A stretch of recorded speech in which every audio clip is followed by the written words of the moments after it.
Hello students, देखिए net asset method से हम वैल्यू ऑफ शेयर पर शेयर ये कैलकुलेट करने वाली बात चल रही थी, जिसमें एक दो उदाहरण आपको पहले करवाए हैं मैंने। अब नेक्स्ट देखिए अब नेक्स्ट परिस्थिति देखिए कि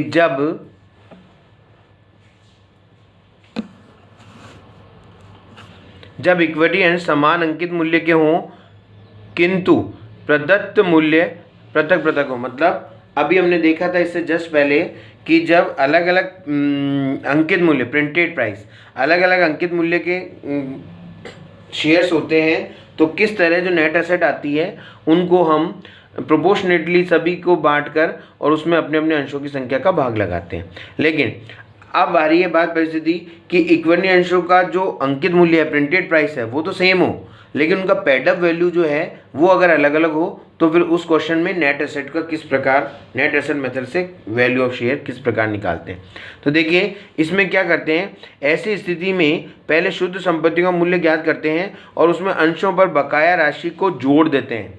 हम यहाँ पर बात चल रही है कि वो अंकित मूल्य तो सेम है लेकिन कुछ अंशों पर पेड अप वैल्यू पूरी नहीं है, मतलब फुल्ली पेड अप नहीं है वो। तो एक तरीके से हम पहले नेट एसेट ज्ञात करके और उसको उन सभी अंशों को फुल्ली पेड अप मानकर और जो जितनी मांग उनसे नहीं की गई है या जितनी मांग उन्हें नहीं चुकाई गई है उसको भी एक तरीके से नॉशनल कॉल करके जोड़ देंगे और जोड़कर ये मान लिया जाएगा कि सारे ही शेयर्स फुल्ली पेड अप हैं। उसके बाद अंश का मूल्यांकन करेंगे और फिर कुछ एडजस्टमेंट करके एक अंश का मूल्य ज्ञात होगा।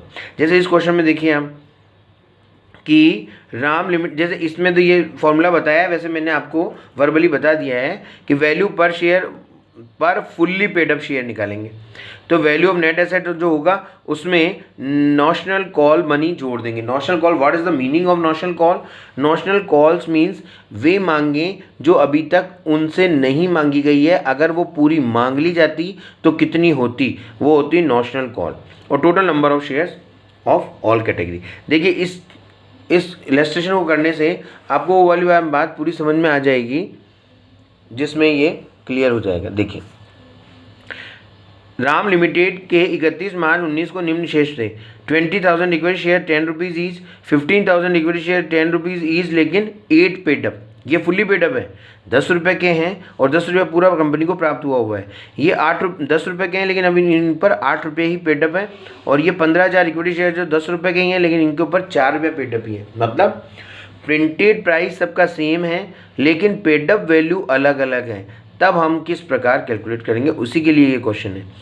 फिर है reserve, debentures, current liabilities, goodwill, fixed assets, current assets और इशू शेयर्स एक्सपेंसिव। फिर कह रहा है ख्याति का मूल्य 50,000 रुपया एवं स्थायी संपत्ति का मूल्य 4,20,000 रुपये पर किया गया। जब गुडविल का मूल्यांकन किया हुआ दिया हुआ होता है तो हम आगे नहीं देखते हैं यहाँ पर कि कितना है कितना नहीं है। एवं स्थायी संपत्तियों का मूल्य ये है 4,20,000 रुपये और 20,000 रुपये का संदिग्ध दायित्व था जिसका भुगतान किया जाना है, कंटिजेंट लायबिलिटी। और विशुद्ध संपत्ति विधि से अंशों का मूल्य ज्ञात करो। तो सिंपल से क्वेश्चन है, सबसे पहले संपत्तियां लिखेंगे जिसमें सबसे पहले गुडविल के कॉस्ट दे रखे 50,000 तो वही लिखेंगे। स्थायी संपत्तियां हैं फिक्स्ड एसेट्स में 4,20,000 रुपये तो 4,20,000 ही लिखेंगे।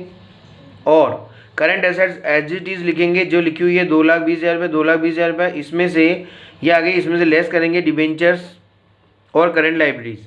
डिबेंचर्स हैं 1,00,000 के और 90,000, 1,90,000 तो ये हैं। और ये कि कंटिजेंट लायबिलिटीज जो है 20,000 रुपये के संदिग्ध दायित्व का भुगतान किया जाना है, ये 20,000 रुपये भी घटा देंगे। ये आगे नेट एसेट मेथड 4,80,000 रुपये। अब क्या करेंगे, नेट एसेट में देखिए ये रहा, नेट एसेट में नॉशनल कॉल को जोड़ देंगे। नॉशनल कॉल का मतलब क्या है, नॉशनल कॉल का है 15,000 पर 2 रुपये बाकी है और 15,000 पर 6 रुपये बाकी है। क्योंकि 10 रुपये का शेयर है, 4 रुपये मांगे हुए हैं, इसका मतलब 6 रिमेनिंग है। और 15,000 ये शेयर्स हैं जो 10 रुपये के ही हैं लेकिन 8 रुपये मांगे हुए, तो इन पर तो अभी 2-2 रुपये और मांगना है, इन पे हमें हम 6-6 रुपये और मांगना है। तो 15,000 को 2 से गुणा करो, ऐड करो नेशनल कॉल्स, ऐड करिए इसमें नेशनल कॉल्स। देखिए add national calls, national calls में add national calls at national cost में 15,000 शेयर पे 2 रुपये और 15,000 पे 6 रुपये, इन दोनों को निकाल कर और फिर ये टोटल जोड़ देंगे तो ये आ जाएगा net asset available for equity shares 6 lakh रुपये।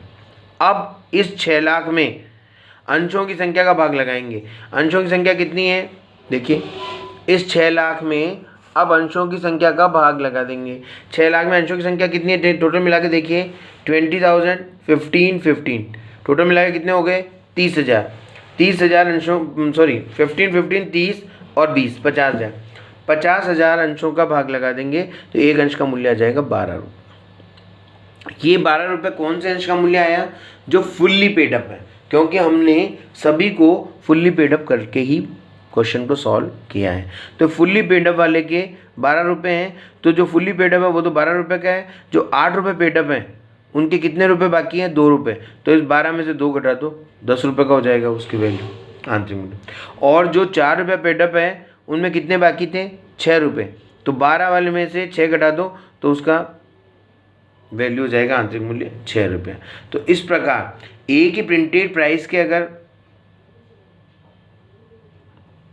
शेयर्स हों और उन पर जो पेडअप वैल्यू उनका है वो अगर अलग अलग हो तो इस तरह उसको सॉल्व किया जाता है।